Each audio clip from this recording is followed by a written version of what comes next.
18 countries, 10 mentor days, 6 smart camps, and we are here at the finals. First of all, I want to say, look at this place. I said yesterday it's my castle for the 2 days, so I can kind of make believe I'm a princess or something. But Vienna, thank you very much for having us here. You are actually part of a very important group. We had smart camps in Dublin and in London and in Berlin and now Vienna. So thank you for having us here. So I'm excited, but there are a bunch of other people that are excited here. We have startups from 7 different countries with us that you will see their pitches very, very soon. Okay, so again, welcome also to the global audience joining via live stream. We've had a tremendous day yesterday with with pitches from the finalists and with mentoring sessions. We've had pretty good feedback from the mentors and from the finalists. The mentors specifically were delighted about the high level and the quality of you as finalists. They found that extremely amazing. And you as a finalist, we received from you feedback that you were really happy about the support and the input you got to present today. So let's have a look at what's going to happen today. So let's have a look at the agenda. We will start off with Alessandro and Erno Karl doing the official welcome address. After that, Alessandro will give you an overview of the IDI ecosystem program. After that, we are very delighted to have a keynote speaker here from Austria. Barbara Nowak will join on stage. And after that, we'll kick off with the presentations. So, that being said,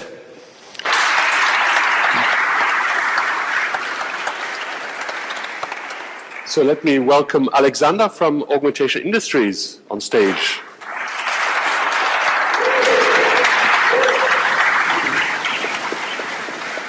Well, good day. We are mad because we are changing the way mobile mobility works. Do you remember the last 10 years changing the planet when the... Excuse me. So, coming back, the last decade on the planet was changed with connectivity. The cell phone industry was revolutionized by smartphones. Your shopping experience, retailers, they were completely modernized by online shopping. And do you remember what happened in the automotive industry? Nothing remarkable, right? So we are about to disrupt that space. We are making the things that will connect your car. Taking a look at your car produces a lot of data, tons of data, every second. What's the fuel level in the tank? How many people have buckled up? What's the CO2, the carbon dioxide that was exhausted in the car? Or what's the mileage reading on your odometer? And this data, it's not really easy to access, but we have come up with an idea that relates a little bit like going to different countries. You bring all your gadgets with you, your smartphones, your tablets, your computers, and all these gadgets, they need electricity. So you go to the different country and you see there's a different outlet there, and you need a plug that connects to each outlet so that you get access to what you need, energy. And the same holds true for the automotive industry. There are all these car manufacturers, and they do it differently. They have different protocols, they have different gizmos and all that, and what we do, we introduce an adapter, and we make the data accessible. It's an open API. You can extract all the data from the car, and it helps you to feed the data to those industries that really, really needs it. So it's really, really easy to use. It's like an USB stick. We have the adapter, and it's very, very easy because you just plug it in, and there you go. You connect with your smartphone. There's the interface in any car. You take the adapter. It slides into the stick. You connect with your smartphone, and that's it. Isn't it beautiful? So I would like to take your attention to one industry, one application of just one data point. It's about fast drivers and slow drivers. Fast drivers, they produce a lot of carbon dioxide. Slow drivers, they don't. So it's about risk. Fast drivers are a higher risk to insurance company than a slow driver. And our partners that we have partnered up with, insurance companies, they are willing to offer you up to 30% based on how you drive, based on the CO2 level. We can extract from the car and deliver it to them every second. And what does it mean for the insurance company? They gain more customers, they have a cost reduction for their product, and they have a much higher profitability for that. Our traction so far, 15 partners, huge corporations and insurance companies have already signed on that solution, and they will become our sales force because they take our solution and they push it into the market to their customers. We're going to connect over 250,000 cars next year, and we do that based on our patent pending technology. The one partner that we are really, really proud of is the Allianz Insurance Company. They have 8.4 million insurees only in Germany. And they set a roadmap that they would like to connect next year 250,000 of those cars together with us. So we will charge them per month, per user, just $2.50, and that will result in about 7.5 million dollars of recurring revenue with this insurance company only. So this is us, Alexander, Stefan, and Norman. Stefan, he's our sales guy and automotive industry expert. Norman, our IT guy and technical architect, and I'm just for strategy and finance. There are 5 more team members, and we are mad.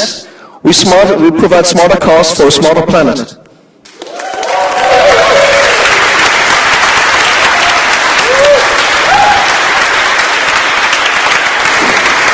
Wow. Well, great presentation under quite a pressure, you know. So well done. Well, as I understand, this is, you put a brain into the car, right? As simple. Right. And I see this not a hardware device, but a platform. Exactly. So perfect value created for whom? You explain. Yes, I already took the case of the insurance companies. Then there are automobile clubs. You can do remote diagnosis when you have a breakdown with your car on the street. There are reselling platforms. In Germany, there was a press article last week. Over 6 billion euros is the damage to the economy because of manipulated car odometers, the mileage thing in the car. There's the government. They are looking into this solution right now. Volker Kauder just sent us an email about this, and they can do toll collect with that for private cars.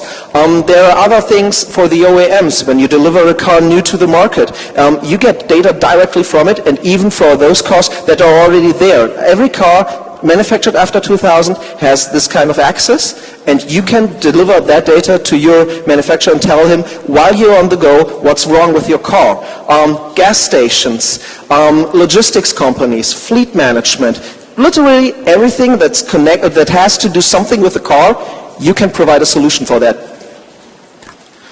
Alex, very impressive. And one question, you mentioned the open API. Right. How are you going to attract the top-notch developers to use your API? First of all, we will provide, our partners will push the solution, so there are already cars out there with corporate apps and solutions. So there is some interest already then. There are people out there using that kind of technology, and we will have a couple of hackathons. One will be happening in Cologne, Hackathon Cologne, by the end of next year. They are already planning it to have a car on stage, have over 1,000 developers there, just thinking about what we can do with that kind of data and how to build better things. It's a little bit like Rovio, the Angry Birds thing. When Steve Jobs announced the iPhone, he didn't think about Angry Birds back then, and we hope for the same kind of effect. Okay, good luck with the Rovio application. Fine, thank you. Yeah? Thank you.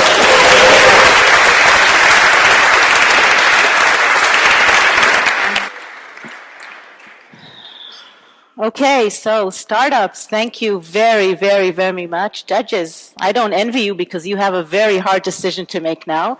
So if you can please follow Joanne.